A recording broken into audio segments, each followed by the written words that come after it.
श्री बांके बिहारी लाल जी महाराज की जय। श्री राधा वल्लभ लाल जी महाराज की जय। श्री राधा रमण लाल जी महाराज की जय। योगनात्मक हंस भगवान की जय। संसादी भगवान की जय। देवर्षि नारद भगवान की जय। मार्काचार्य जी महाराज की जय। अष्ट सहचरी वृंद की जय। देवी सुदेवी जी की जय। श्री ललिता विशाखा जी की जय। संपक लता चित्रा जी की जय। श्री तुंग विद्या इंदुलेखा जी की श्रीमद हरिव्यास देवाचार्य महाराज की जय। श्री शोभु रामादि द्वादशाचार्य वृंद की जय। त्रिभुवनवासी श्रीमद जगत गुरु श्री श्री जी महाराज की जय। वर्तमान पूज्य श्री श्री जी महाराज की जय। बाबा महाराज की जय। श्री वृंदावन धाम की जय। श्री राधा नाम की जय। जय श्री राम।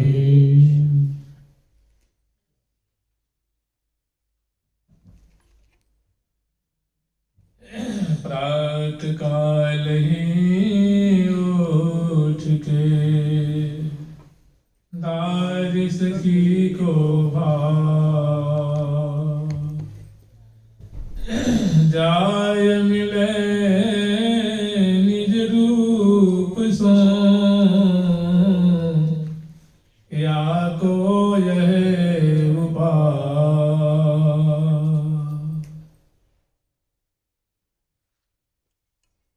देखिए मानसिक सेवा जो प्रिया प्रीतम की सहचरी वृंद श्री धाम वृंदावन में भिन्न भिन्न कुंजों में प्रिया प्रीतम को बड़ी ही रुचि पूर्वक सावधानी पूर्वक तत्परता पूर्वक प्रीति पूर्वक लाड ला रहे हैं समयानुसार। इन लीलाओं का जो अनुस्मरण करते हैं बारंबार उनका पान करते हैं या यूं कहें एक सुंदर परिपाटी का अवलंब लेकर के का आश्रय लेकर के जो समयानुसार लाड लाते हैं अर्थात उनकी मानसिक सेवा करते हैं तो किसी जो बड़भागीजन है जो जिनके जीवन का मात्र और एक मात्र उद्देश्य प्रिया प्रीतम ही है उनके जीवन में जीते जीते वो बातें अनुभव में नहीं जाते हैं बल्कि प्रत्यक्ष हो जाते हैं। एक वृंदावन की ऐसी घटना सुनाएंगे। ये पुरानी बात है। श्री नाभा जी ने उनका चरित्र लिखा। संत का नाम मुझे बढ़िया से नहीं याद है, संभवतः हरिदास जी नाम था। स्वामी हरिदास जी नहीं। देखिए एक नाम के अनेकों संत हो गए। तुलसीदास जी नाम के अनेकों संत है भक्त मार्ग में।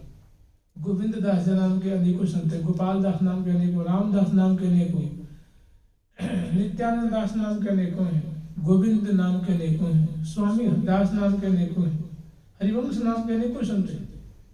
किसमें सप्तमार्ग में। तो ऐसे ही उन संत का भी नाम मुझे स्मृति में नहीं आ रही है। वो रहने वाले कहीं बाहर के थे, किंतु वृंदावन की माधुरी, वृंदावन की जो सेवा की परिपाटी, श्यामा श्याम की लीला, और संभवतः श्री हरिवंश गोस्वामी जी के शिष्य थे। तो वे वृंदावन के लिए बड़े ललायत रहते थे, और एक समय आया कि वृंदावन के बिना उनका रहना दुर्भर हो गया। वृंदावन का अपना सर्वस्व मान लिए, और वृंदावन के प्रति ऐसा आकर्षण हुआ, ऐसी आकर्षति हुई कि वो घर द्वार छोड़ करके और अपनी पत्नी को ले, पत्नी उनकी जो सहधर्मिणी थी वो मानी नहीं, वो नहीं स्वामी हम तो आपके संग ही चले गए। तो उनको अनुकूल जान करके, भजन में अनुकूल जान के उनको भी लेते हैं, और श्री धाम वृंदावन में रह करके भजन करने लगे। गुरुदेव से भजन की जो परिपाटी है उन्होंने सीखी, और सीख करके गुरुदेव की आज्ञा लेकर के और बड़ी ही तन्मयता पूर्वक श्री धाम वृंदावन वास करते हुए और प्रिया प्रीतम को लाल लड़ाने लगे। उन्होंने सुविधा के लिए ऐसा किया था, जिसे मुझे लगता है कि कम से कम 450 वर्ष पहले की बात होगी, जब स्वामी जी महाराज, श्री हरिवंश गोस्वामी जी महाराज और जो संत श्री हरिराम व्यास जी महाराज, ये सब संत यहाँ विराजमान थे। संभवतः तब की बात होती, या थोड़ी सी उनके अंतर ध्यान होने के बाद की बात होगी, लगभग 400-450 वर्ष पहले की बात होगी। तो अपने भजन में सुविधा के लिए उन्होंने क्या किया था, वो वृंदावन में एक कुटिया बनवाए थे। वो कुटिया 2 मंजिल की थी, तो नीचे उनकी पत्नी रहती थी और वो रहते थे। और जब उनको भजन करना होता ना, भजन करने के समय वो क्या करते थे, एक सीढ़ी लगा करके, बांस की सीढ़ियाँ होती है ना, बांस की या लकड़ी की सीढ़ी बना ली थी उन्होंने, और भजन करने के लिए सीढ़ी से वो उस पर चढ़ जाते थे 2 मंजिल पे, और वहाँ दरवाजा लगा करके और चुपचाप प्रिया प्रीतम की मानसिक सेवा करते थे। मानसिक सेवा में उनकी ऐसी अभिरति हो गई थी, मैंने सखी भाव धारण करके मैं प्रिया जी की सखी हूँ, कृष्ण प्रिया सखी भावन समाश्रये प्रयत्नतः तयो सेवा प्रकुर्वित देवा नक्त मतंद्रित।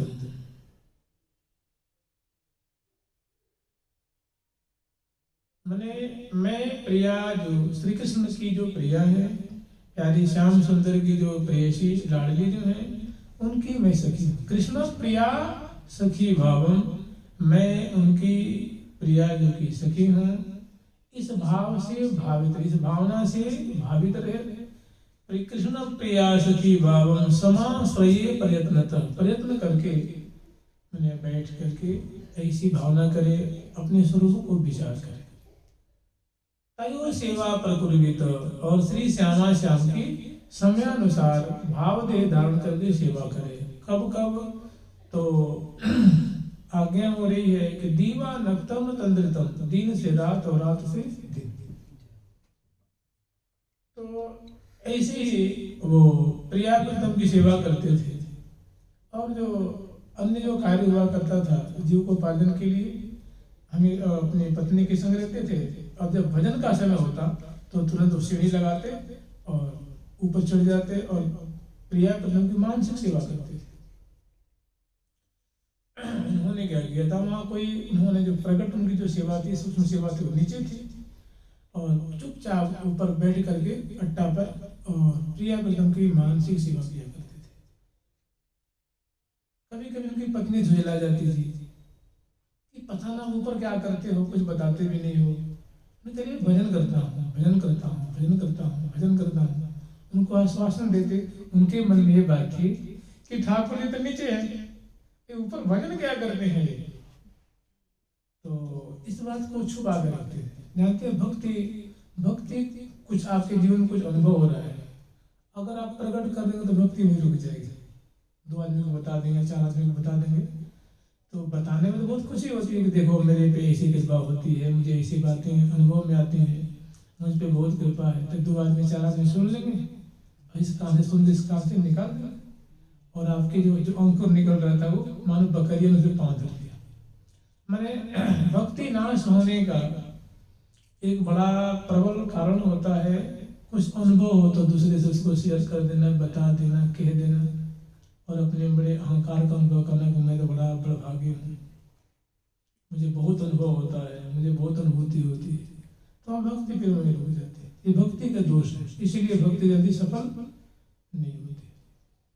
मैं भक्ति में मिठास नहीं आती है, भक्ति में वो समरसता नहीं आती है, कुछ बातें अनुभव में आती है, तब तक उसको हम लोग खिल्ली उड़ा देते हैं, पतंग उड़ा देते हैं। तो वो अपनी पत्नी को भी नहीं बताते थे कभी, उनको जैसे तैसे घुमा फिरा करके प्यार से उनको समझा देते थे। तो उनके मन में बात ये खटकती रहती थी कि भजन करते हैं तो पता नहीं क्या करते हैं।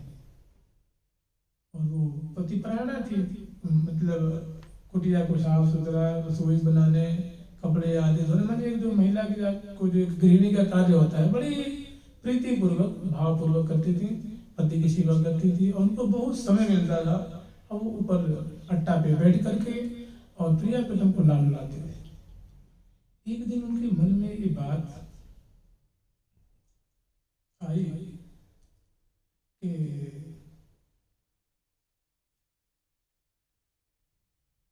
उनके मन में ऐसी बात है, एक बार कहीं वो किसी जरूरी कार्य से दोपहर में, मतलब प्रिया प्रीतम को मंगला करा करके और स्नान की सेवा संपन्न करके, श्रृंगार धारण करा करके, श्रृंगार भोग लगा करके और वन विहार करा करके, और प्रिया प्रीतम को वन विहार का सुख विलसा करके राजभोग में ले आए, और राजभोग कुंज में प्रिया प्रीतम को राजभोग संपन्न करा करके, आचमन आदि करा करके, मुखभाष दे करके, और राजभोग आरती उतार करके, और मन ही मन एक बड़े सुंदर पलंग पर प्रिया प्रीतम को, सुंदर सोने का पलंग है, सुंदर उस पर गद्दे आदि बिछे हुए हैं, बिछैया बिछी हुई है, और सुंदर एक झीना सा वस्त्र, प्रिया प्रीतम को गर्मी का दिन था, झीना सा वस्त्र उड़ा करके, और जब वो उतरते थे सीढ़ी को हटा देते थे। उनके मन में इतनी बात थी कि महिला तो महिला होती है, कि पता ना इसके मन में कोई खुराफात जग जाए, फिर ऊपर चढ़ न जाए, तो उनके मन में कई ऐसी बातें, पता ना कि लगता था कि उनकी भक्ति उसे प्रकट होने वाली थी, इसलिए कुछ ऐसी बात थी। और क्योंकि वो जो महिला थी वो भी भक्तानी थी, माने पति के से कदम कदम मिला के चलने वाली थी, लेकिन उनके मन में असमंजस रहता था कि पता ना कौन सा भजन करते हैं, क्या करते हैं, ऊपर बैठे रहते हैं घंटों घंटों घंटों घंटों, और मुँह से कहते हैं भजन करता हूँ, और भजन के ठाकुर जो नीचे है ना वो नीचे लगता है, आपकी सेवा भजन नीचे होती है, वो तो मैं करती हूँ, और ये पता ना। फिर उनके मन में आता कि नहीं, ये भजन करने आए हैं, संतों के पास जाते हैं, कोई ना कोई भजन जरूर करते हैं। तो एक दिन की बात है, श्री जी की उन पर कृपा करनी थी। प्रिया प्रीतम के मन में आई कि भाई ये जो हमारे बारे में वो सोचती रहती है, इसको चलो थोड़ा अपना स्वरूप इसको दिखा देता हूँ। तो दोपहर में मैंने राजभोग कराने के बाद वो ऊपर से अट्टा पर से उतरे, और देवी से कह दिए, रानी मैं थोड़ी किसी जरूरी कार्य से जा रहा हूँ, और मुझे आने में कुछ समय लग जाएगा, और जो नीचे की जो सेवा पूजा कर लेना। हाँ, एक बात ध्यान रखना, भूल के ऊपर मत चढ़ना, ये बात क्या कि भूल के भी ऊपर मत चढ़ जाना। तुमने पूछा क्यों नहीं वहां में चढ़ना? अब उनकी मन में पता नहीं क्या बात है, अब तो चढ़ के मालूम पता नहीं ऊपर क्या है। तो उनको विदा करके, और उनके मन में पूरा बात में ये मैंने उधेड़पुन चलने लगा कि पता नहीं ऊपर क्या है, कोई ना कोई अनहोनी बात है। तो उन्होंने हिम्मत करके वो सीढ़ी ले आई और वहां लगाई, और लगा करके ऊपर धीरे धीरे वो चढ़ गए, और चढ़ करके जे भी भीतर प्रवेश करी कुटिया में। महाराज आप लोग नहीं मानेंगे, इतना सुंदर सोने का पलंग है, और उस पर सुंदर बिछैया बिछी मसनस गेंदों सुबासित, और एक 14 वर्षीय परम सुंदरी गौरांगी, और एक 14-15 वर्ष की अवस्था, 14.5 वर्ष की अवस्था के नित्य किशोर नीलमणि जैसे सुंदर, और आंखें दोनों की मुदी हुई हैं और दोनों शयन कर रहे हैं। और ऊपर से झीना सा कपड़ा, जो ग्रीवा है ना, यहाँ तक तो वो कलेवर ढका हुआ है, और ऊपर जो ग्रीवा है, चिबुक है, अधर है, नासिका है, मुखमंडल है, केश पासे दिखाई, लेकिन दोनों शयन कर रहे हैं, आंखें दोनों की बंद है। माने आप यूं समझ लीजिए, भुज सिरहान दिए हिय सो लगाए, भुज सिरहान दिए हिय सो लगाए, भुज सिरहान दिए हिय सो लगाए, भुज सिरहान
मृदुल कमल जिमि नमी गए श्रमित महारस में। जैसे कमल हो, खिला हुआ कमल, एक उसका माधुर्य अलग होता है, सुंदरता अलग होती है, और जो संपूर्ण हो जाता है तो उसके दल प्रतिदल का जो एक सम्मेलन में होता है, उसकी शोभा एक अलग होती है। तो प्रिया जी की पलकें हैं मानो कमल दल जैसी, नीचे वाली पलकें, ऊपर वाली पलकें, दोनों जो मुदी हुई है, तो ऐसा लगता है मृदुल कमल जिमि नमी, मैंने कमल दल ऐसा लगता है। कमल जब सूर्य के सम्मुख होता है तो सामने खिलता है, जब अस्त हो जाते हैं तो लटक जाता है, झुक जाता है। ऐसे दल ऐसे में दोनों प्रिया जो की आंखें और लाल जी की आंखें वो मुदी हुई, और उसमें अंजन की रेख सी, और अधर बिंब जो है वो उष्ठ और अधर मिले हुए प्रिया जी के और लाल जी के, और दोनों भुज सिरहाने दिए ही सो, और सुंदर केश पास जो वो बगरित हो रही है, और दिव्य अंग अंग की सुवास जो है वो बगरित हो रही थी। जिन्हें वो देवी गई छत पे और ये माधुरी देखी, तो देख करके मैंने कहते ना किंग कर्तव्य विमूढ़, चकी चक चकी सी जगी जग जगी सी, आश्चर्य में पड़ गई और एक मानव सुख के सिंधु में डूब गए। उनको देख के सुधि नहीं रही। मुझे सिराने दिए ही सो श्री राधा वल्लभ लाल की।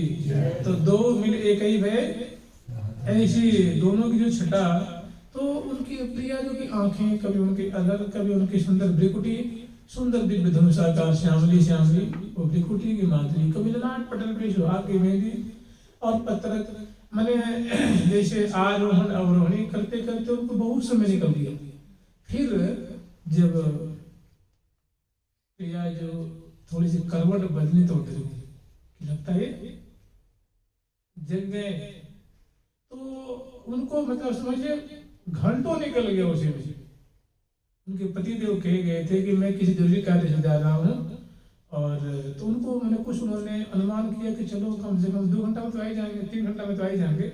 तो उनको मौका मिला और ऊपर गई तो उनको समय का भान नहीं रहा। अब जब उनको थोड़ी उसमें से उनकी कृपा से जब माधुरी से भय बस वहां से दृष्टि मन वहां से हटा, तो झटपट वो देख करके और मन ही मन बहुत कोसने लगे कि देखो हमारे पति देव हैं, पता नहीं राजकुमार कहाँ से, राजकुमारी कहाँ से आई है, और ये पता न कब से, पता नहीं इन्हीं को खिलाते पिलाते हैं, क्या करते हैं, से बतलाते हैं, और देखो हमसे कोई बताए नहीं। अब मैंने मन में उनके थोड़ी उधेड़ वो चलने लगे। उनको पहले आने तब उनसे पूछूंगी कि बताओ ये कौन है, इतनी सुंदर सुंदर राजकुमार, ना तो मैंने कभी चलते देखा, न कभी आते देखा, न कभी जाते देखा, और तुमने भी हमसे कहीं बताई नहीं है बात को। तो मैं आकर के उनसे सबसे पहले जेमी आगे तक पूछूंगी। जेमी वो उतर करके और सीढ़ी को हटाए के अब हटा के आ रही थी, तब तक उनके पतिदेव आ गए। आते तो बरस पड़े बिल्कुल कि बताओ ऊपर कौन से राजकुमार, इतनी सुंदर सुंदर राजकुमारी और राजकुमार सो रहे हैं, तुमने तो मुझे कहीं बताया नहीं कितनी सुंदर है वो, कितने मलूक हैं, अरे उनकी आंखें, उनके वस्त्र, उनके आभूषण, उनकी माधुरी इतनी सुंदर है, पता ना कौन के बेटा बेटी है। तुमने पूछा देख लिया तुमने, क्या तुम बस चढ़ गई थी क्या? बोले कि हाँ चढ़ गई थी। क्या देखा? अरे पूछो इतनी सुंदर एक राजकुमारी और एक राजकुमार, बताओ ये बात तुमने, तुम हमारे पति हो, मैं तुम्हारे भरोसे हमारे माँ बाप तुम्हें दे दिए, मैं तुमसे कोई बात नहीं छिपाते हैं, अब तुम इतनी सुंदर सुंदर राजकुमार राजकुमारी को तुम पता न कब से उनकी सेवा करती हो, क्या करती हो, उनसे बात करती हो, मुझे कभी आपने नहीं बताया। तो उसे थोड़ी नाराज हो गई और उनको बहुत फटकारे कि तेरे को मैंने मना किया था ना कभी चढ़ना नहीं, तू चढ़ गई, तूने सारे हमारे रहस्य को बर्बाद कर दिया, अगर मान लो जग जाते तो क्या होता। ऊपर से बहुत फटकारे और मन ही मन इतने खुश हुए कि हे प्रियालाल, मैं तो मन ही मन करता था और इसको दर्शन लाभ हुआ। जैसे जयदेव जी और पद्मावती जी, जब जयदेव जी महाराज चले गए स्नान करने के लिए, श्लोक लिख रहे थे ना, दी पद पल्लव मदार,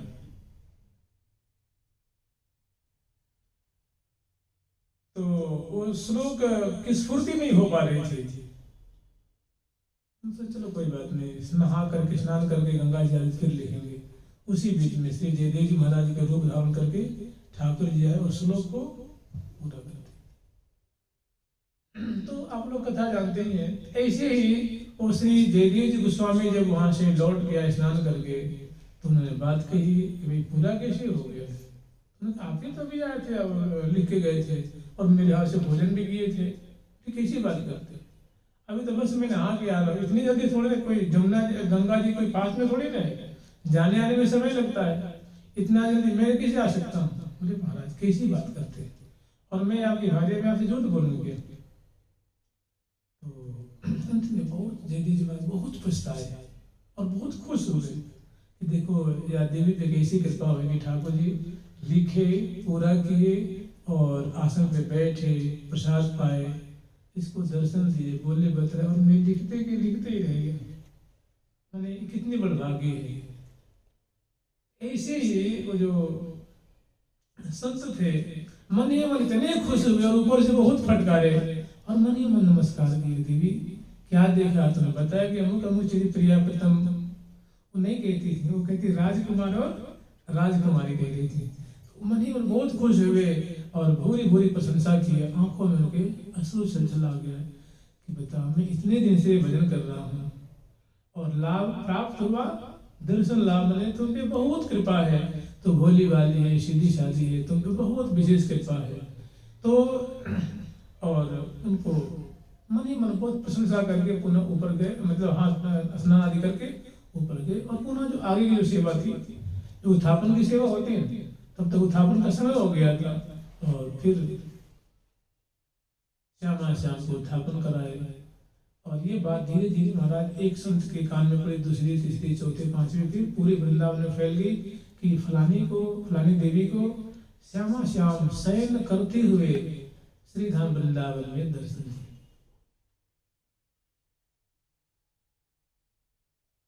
आज मधि मृदुल सज्जा सहेली, श्याम श्यामा की जहाँ सुरत केली, और काहो को जहाँ नहीं प्रवेशा, बिना श्री हरि प्रिया लहे न।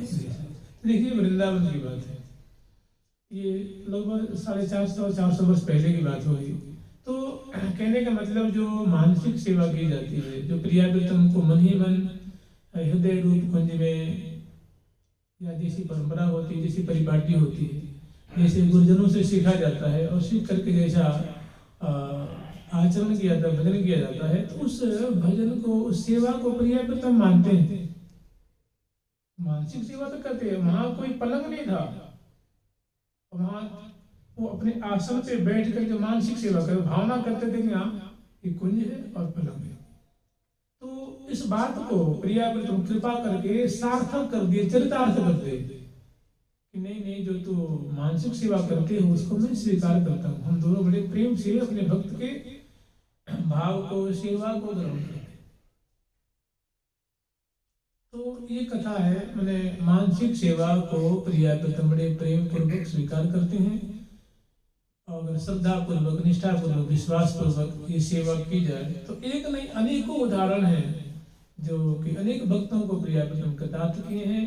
और सच पूछिए तो उन्हीं लीलाओं का जो सहचरी वृंद प्रिया प्रीतम की लीला श्रीधाम वृंदावन में दर्शन कर रहे हैं, उन्हीं का संत जन उनकी भावना करते हैं और उस विधा से उनको लाड लड़ाते हैं। उन पदों के अनुसार, श्लोकों के अनुसार, रोला, छंद, चौपाई, दोहा, कवित्व, सवैया, कुंडलिया, चप्पे, जो भी संतों के द्वारा वर्णन किया गया है, और उसमें प्रिया प्रीतम की नित्य विहार लीला को बांधा गया है।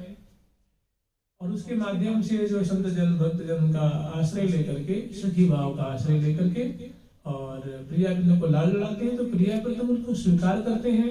यदा कदा ये बातें किन्हीं किन्हीं के जीवन में प्रत्यक्ष हो जाती हैं। ऐसा लगता है प्रिया प्रीतम कभी किसी को अविश्वास न हो, से कृपा करके उसको प्रकट कर देते हैं विश्वास दृढ़ करने के लिए। वाकई में है तो सही, सच्ची बात है, लेकिन आने वाली पीढ़ी को या भक्त समाज में कभी अविश्वास न हो जाए, इस बात को कई कई प्रिया प्रीतम प्रकट करके किसी पे कृपा करके उसको चरितार्थ करते थे। तो ये श्री श्यामा श्याम की माधुरी का उन्होंने दर्शन किया था, शयन की हुई माधुरी। मैंने भोज सिराहन दिए ही सो लगाए ही, या यह सुख मुख का तन बने आवे, नैन नहीं के द्वार ले ले ही जन्माही बसावे। भरिय कवारी कुमरी कुमर बर करत विहार विनोद, कीर्त समस्त मगन भय मन न समावत मोद। ऐसी ऐसी सुंदर लीला रस का विस्तार करते हुए प्रिया प्रीतम को दर्शन दिए। तो जो श्री महावाणी जी के अंत में जो दोहा है, जो फलस्तुति है या फलश्रवण जो है, उसमें कह रहे कि अष्टकाल सेवा जो सुख अहल महल की बात, कछु अलवता ही न रहे साधे सो साक्षात। यही साधन वर्ग, तुम जो ये प्रिया प्रीतम को मानसिक सेवा कर रहे हो, लाड ला रहे हो, तो ये कोई कल्पना नहीं हो रही है। प्रिया प्रीतम इसको स्वीकार करते हैं। जब तक हृदय विशेष समझता है तब तक वो बातें समझ नहीं जाती हैं या लीला स्मृति नहीं होती है। लेकिन लगला करके समय बांध कर कोई करता है तो उसमें प्रिया प्रीतम उनकी बातों को सार्थक कर देते हैं, अनुभव करा देते हैं। और प्रिया प्रीतम की तरफ से प्रियालाल कह रहे हैं कि हम तो स्वीकार करते हैं, साधे सो साक्षात, वो बातें साक्षात हो रही हैं, लेकिन अविश्वास के कारण उन बातों पर प्रतीति नहीं होती है। लेकिन धीरे धीरे मन की मलिनता दूर होगी, नाम स्मरण से, लीला स्मरण से, चिंतन से, गान से, तो फिर बातें धीरे धीरे बद्धमूल हो जाती हैं, प्रत्यक्ष हो जाती हैं। तो एक प्रत्यक्ष इनका प्रमाण है श्रीधाम वृंदावन में कि मानसिक सेवा और मानसिक नहीं रही, प्रकट हो गई, उसको प्रिया प्रीतम प्रकट करके दिखा दिए, विश्वास सुदृढ़ कर दिए। जुगल सरकार की, लाडली लाल की, श्यामा श्याम की, श्री वृंदावन धाम की जय जय श्री राधे। देखी देखी सखी कहत यूं, कैसे बने उदार, जीवन ही तुझन जियन की, न कसी कसदी श्रृंगार,